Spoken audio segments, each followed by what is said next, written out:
Hey everyone, welcome back to this week's episode of Journey Forward with Jory Rose. For the purpose of my podcast community, we are starting the month of May in an entirely new topic. The theme for this month is Slow Down, You Move Too Fast. So, if you're not familiar, before we jump into what the podcast community is all about, think of it as part podcast, part masterclass series where we're building community and able to grow and heal and integrate all the tools from the podcast so that you can actually create the change that you're seeking. Because I don't know if you're anything like me, but when I hear a great podcast and there's all this awesome content and I want to remember it, I actually tend to forget some of it right after I listen to it. I'm not the best auditory learner. So I've created an opportunity for you to take this content and go deeper, integrate it, implement it while being guided in how to do so. So if you are interested in learning more and joining our growing community, then check out the link in the bio and you can get access into all the information on how to be a part of our live monthly trainings where you get Q&A with me, how to get access to the handouts, then the resources for each episode, and weekly meditations to support your progress. So, like I said, today we are diving in to the month of May, and the theme is Slow Down, You Move Too Fast. So, I'm just curious, what do you think about when you think about slowing down?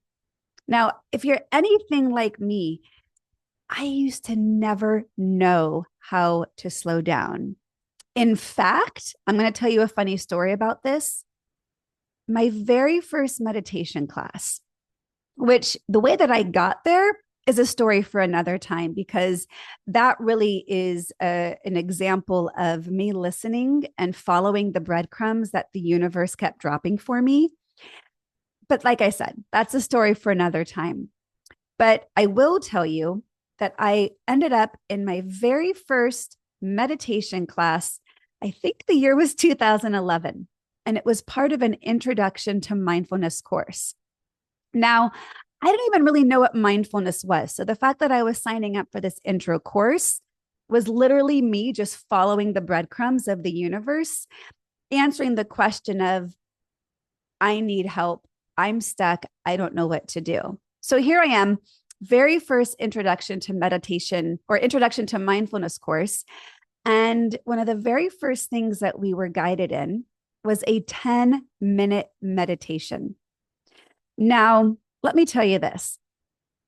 My mom was in labor with me for literally about 30 minutes. From the time she got to the hospital and checked into her room, I was literally born 30 minutes later. I started talking at 9 months old. I was reading at 3 years old. I had to start kindergarten at 4 because my preschool essentially kicked me out. All of this is to say, I've done everything fast. And I don't think I've ever slowed down since, until this very first meditation that I was ever guided in. And I can tell you, I literally thought I was going to die. Now, that might sound overly dramatic, but it was the longest 10 minutes of my life. And I look back at it now thinking, wow, like I really didn't know how to slow down. It was only 10 minutes. I thought I was going to die. I didn't know what to do with myself, even though we were being guided in meditation. It wasn't just like I was sitting in silence. But why did this matter so much? Well, because I was in a habit of doing what was next, what was next, what was next, what was next my entire life. I was, like I said, ever since the moment I was born, have been doing things quickly. And I think I kept rushing through life, trying to get to that place where I felt content, trying to get to that place where I felt safe, secure. I didn't always feel those things. And I think I was searching and trying to find where it was. And it didn't ever seem to be in the moment that I was in. And yet at the same time, I was always afraid of what was next. So as I was stuck in this paradox of fear of the unknown, fear of the future, but not really content in the moment, searching for what would give me that sense of alignment. I didn't feel always like I was in authenticity. I can talk more about that later as well. But that 10-minute meditation literally changed my life, even though I think I was cursing my way through the entire 10 minutes of it. But it literally was a turning point in my life. It helped me realize I had never, ever slowed down before. Even things that you would think would be obvious to slow down for were things like getting ready to go to sleep at night. My mind was so overactive at night. I had a lot of fear at night. I never liked going to bed. That was never a comfortable time for me. I don't know really where that came from. But as soon as I would hit the pillow, my mind would ramp up. So the times that I was supposed to be slowing down, relaxing my brain, relaxing my body, when I was given those moments to pause, was actually giving me the opposite effect than what I was hoping. I never felt relaxed when I slowed down. Maybe never is overstating it, but I didn't know how to do it or why it was valuable. And I also didn't know how to do it consciously.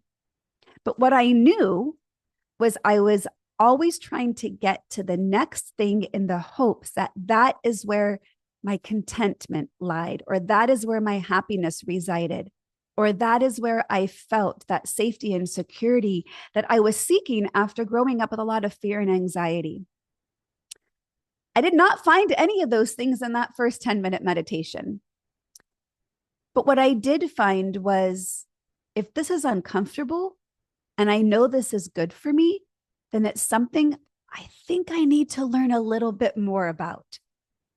So that was my entree into meditation. And I had all of these assumptions and judgments about what meditation was and wasn't. And I was certainly not one of those people that I thought meditated, because at the time, I had a vision in my mind of who the person was who was a meditator.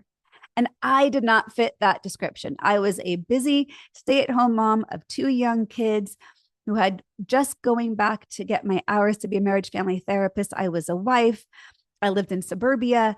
I drove an SUV and I wore designer jeans. I did not fit any of those stereotypes that I thought someone who meditated was, which was my first mistake, because there is no stereotype of someone who meditated, but I had that image in my mind. I'm going to kind of jump around on some of my storytelling today, but even when I got certified in teaching mindfulness to kids and I taught kids how to meditate, which, by the way, when I was in a school setting, I couldn't even use the word meditate. So I would simply just call it mindful breathing, because that's what we were doing. We were slowing down and breathing with intention, with awareness. But even the 3 and 4-year-olds at the preschool that I taught mindfulness at, or the school that had a preschool connected to it, as soon as I would mention what we were going to do, they would get into a posture of sitting with their legs crossed, their fingers in a position of a mudra resting on their knees.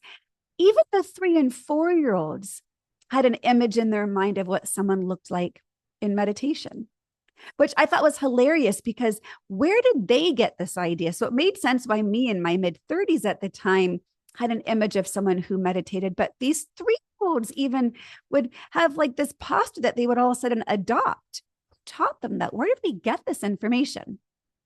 Anyhow, I kind of digress a little bit from where I'm wanting to get to. But that very first meditation, aside from thinking I was going to die, why did I think I was going to die? I was so uncomfortable. I didn't know how to be with myself. That's why I always stay distracted. I didn't know how to sit with what I was feeling. I was in a habit of over attaching and over believing my thoughts as my truth. And I had a mind that did not stop. So those thoughts never slowed down, at least not up till that moment. And while being guided in how to slow down my thoughts, I actually had the adverse effect in which my thoughts seemed to ramp up even more. It was a challenge, to say the least. And while that was about 14 years or 13, 14 years ago, actually, I've learned how to train myself to do something that we should technically know how to do on our own. And in fact, those kids that I taught this to were much better at it than many adults I've guided. They're much closer to the source of being with themselves. I think as adults, we get conditioned away from being still, from connecting with what we're feeling in the moment, from being present with our emotion or our sensations in our body without trying to fix it or solve it. That was what I had no idea how to do during those 10 minutes. In fact, the following week, the second week of that intro to mindfulness course, they taught us another form of meditation, which was mindful walking. Now, this was hilarious. I had never even known that walking was a form of meditation. So here I was in this evening class that I had to drive about an hour to get to. It was out near Stanford. And we were guided in how to do a mindful walking exercise, basically a walking meditation. The instructions for a walking meditation are as if, I'm starting to laugh as I know the punchline I'm going to say in a second. The intention of a walking meditation is to act as if your feet are kissing the ground. So it's moving in a heel to toe format, slowly pressing down your heel, moving up to your toe, lifting it up, mindfully lifting the next leg, walking really slowly with intention. Now, if you've ever been somewhere where a group of people are doing a mindful walking exercise, it kind of looks like Land of the Zombies, because you're supposed to have your eyes cast down, focus on the ground, so that way you don't get distracted by what's around you, focusing on connecting your breath to each movement of your foot, placing it intentionally. Well, I could not do that very well because I remember the exact pair of shoes that I was wearing. And they were boots, like ankle boots that had about 3.5-inch heels. And as I was trying to kiss my foot to the ground, my heel to toe, I kept wobbling and almost falling over with every step I took. So the only thing I learned from that meditation was, man, I wear like really uncomfortable shoes. And I don't think it was until COVID, after being home during quarantine, that I just haven't gone back to wearing uncomfortable shoes. It's just not worth it. But in that moment, those first 2 weeks of that intro to mindfulness class, the first meditation, I thought I was going to die. The second meditation, I could barely even stand up straight because I couldn't walk so slowly in my shoes that really hurt my feet, that I'd never actually given enough credit to myself for how much pain I was in.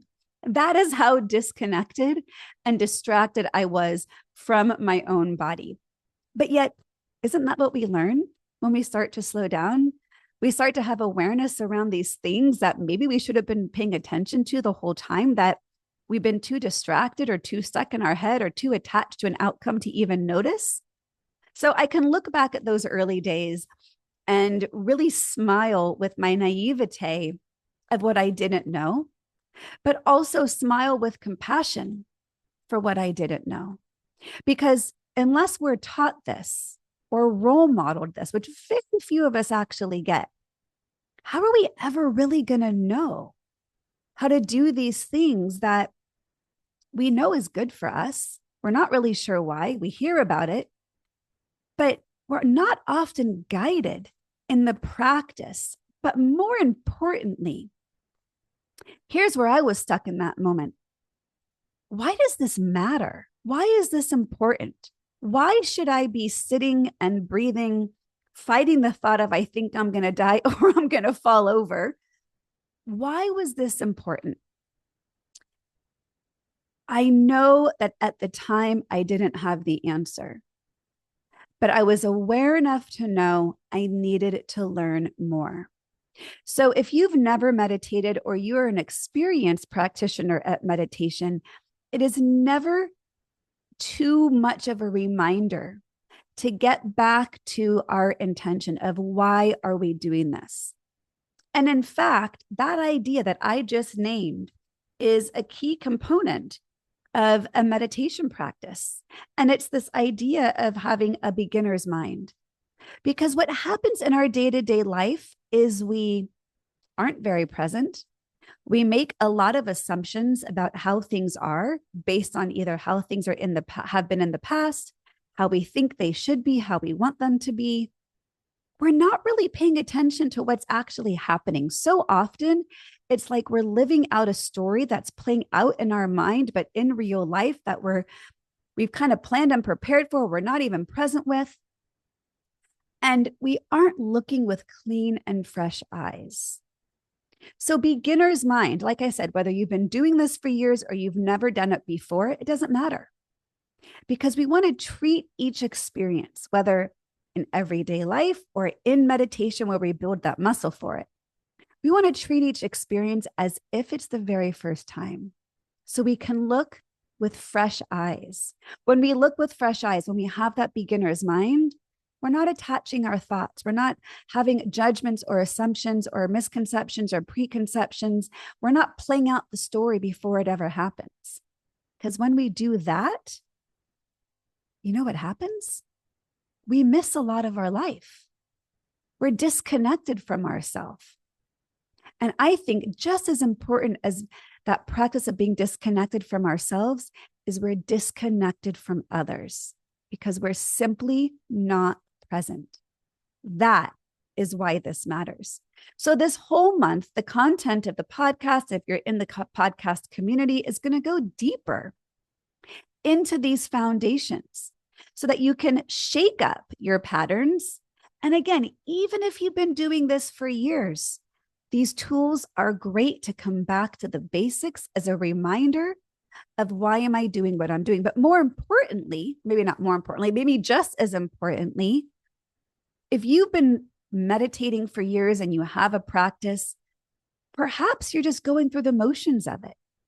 So reconnecting with your intentions, reconnecting with your why in the here and now allows you to have those intentions really match with where you are.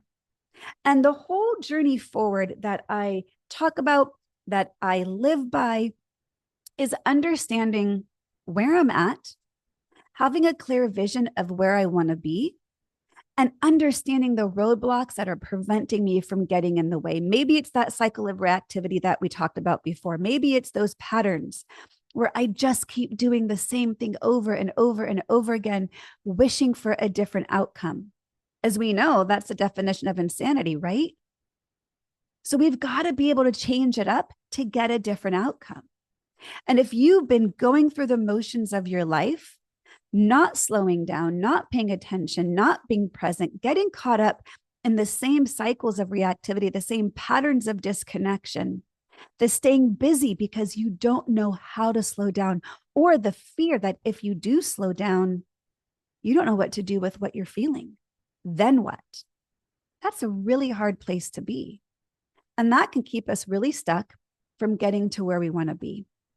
And I've heard from so many clients that they want things to be different, but they don't know where to begin.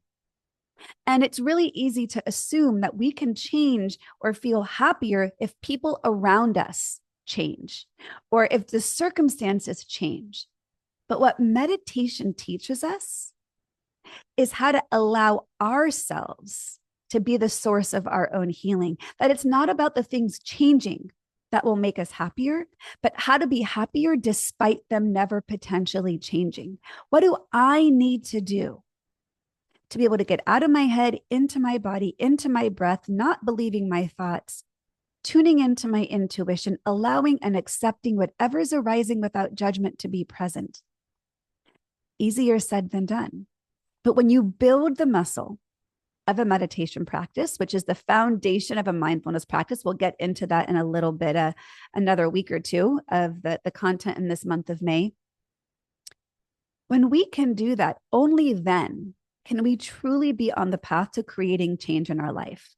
Now, you might be listening to this and say, no, Jory, actually, I'd be really happy if my husband just was a better listener or was more present or emotionally aware.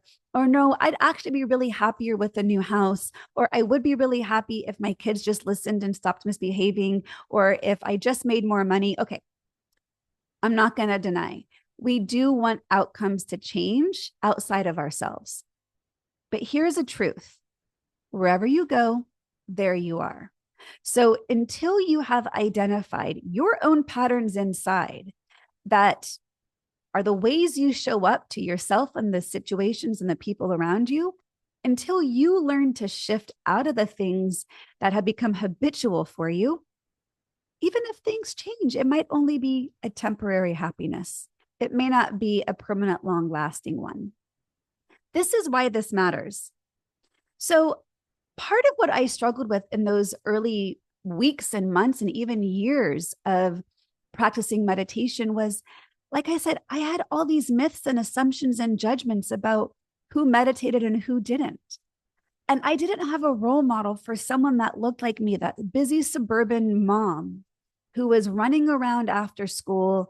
And I just didn't have that image of someone who I could see doing what I needed to do, because all I saw around me was women just as busy, just as distracted, just as disconnected, just as not present as I was.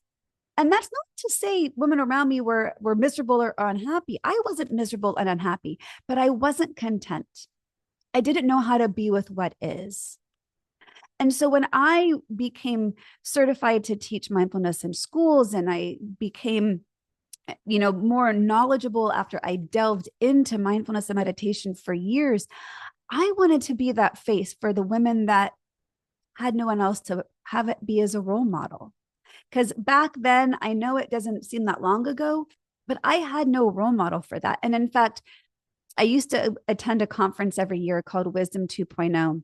And one of the years, Ariana Huffington was one of the speakers. And it was awesome because here she was, this powerful woman in the corporate world who came out and she publicly admitted she was a meditator. And it was like this big coming out acknowledgement. And there was a big joke within the conference and community that this is the year Ariana Huffington comes out as a meditator, as if it was something we had to do behind closed doors or not share. That's what we did. So I'll never forget that, because it started to have more and more secular application, more and more public acknowledgement. But even still, and I was going through trainings and certifications with some of the top teachers in the country. But here's something that I struggled with. When I was first learning how to meditate, I was being taught that you had to meditate for 20 to 40 minutes a day for it to be, quote, successful.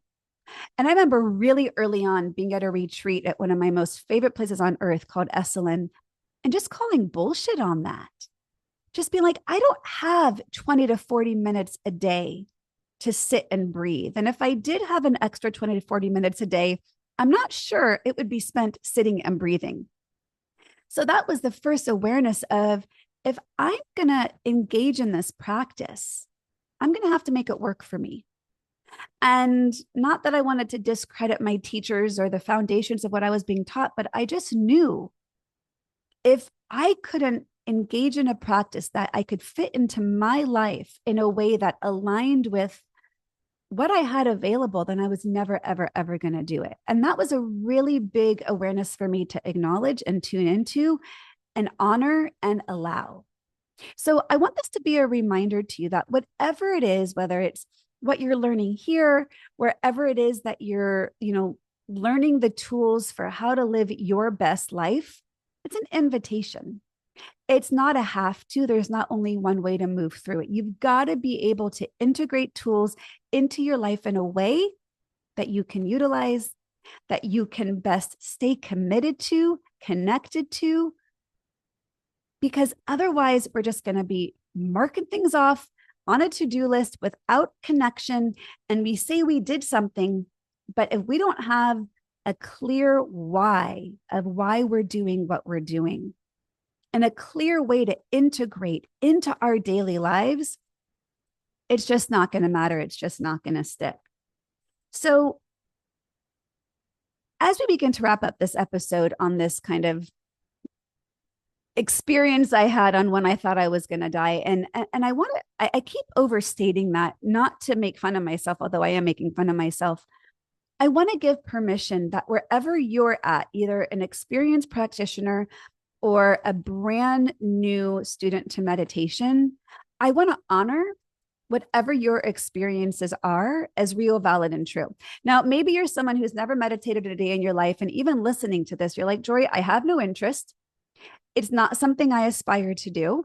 I'm glad it worked for you and helped you out, but it's not something I'm seeking to attain in my life. So perhaps it's exactly where you are right now. Well, that's fine. But let me ask you this. Do you ever get stuck in believing your thoughts? Do you ever get so distracted that you're not present during conversations, or maybe even your mind has wandered off so much listening to this episode, you don't even know what I'm saying right now? Do you ever get reactive? Do you ever not know what you're feeling?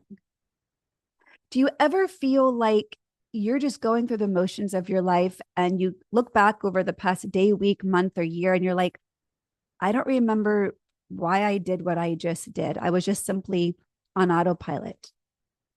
Do you ever say things you don't mean? Or do you ever not know how to calm down once you've been angry or even hurt?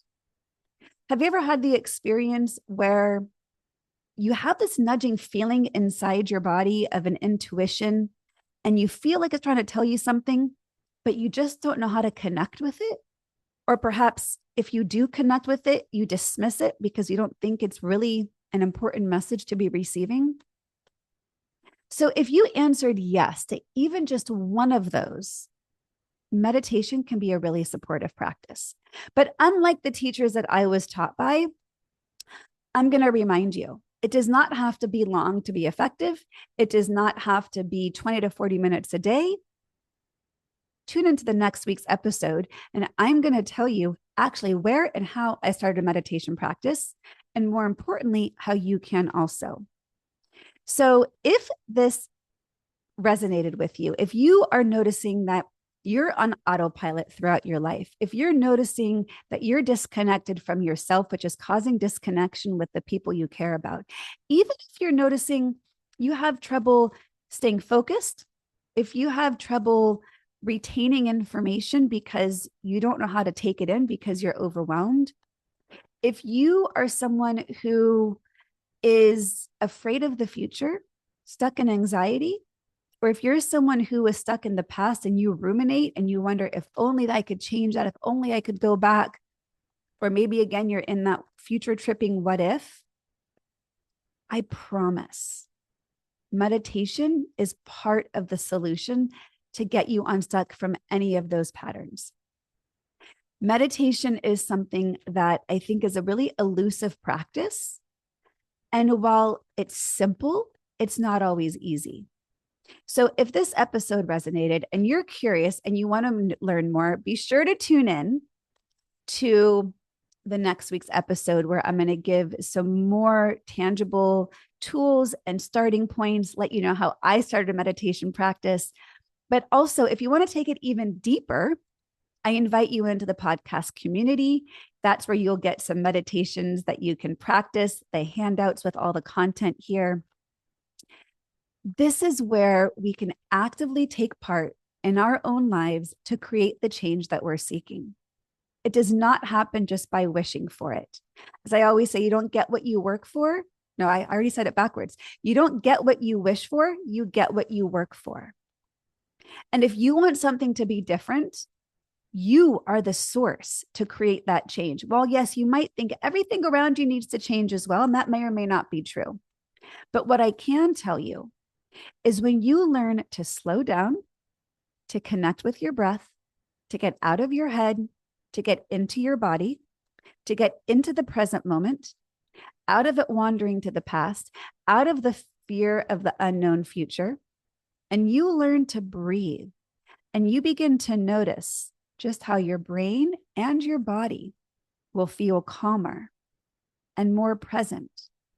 And then when you practice that, and you can actually harness that tool in the middle of an argument with your spouse, in the middle of sitting in traffic, in the middle of disciplining your kid, in the middle of looking at the stock market volatility, the amount of everyday application you can gain from slowing down will support you in every area of your life. I promise you on this. So I invite you to continue listening. I invite you to tune in.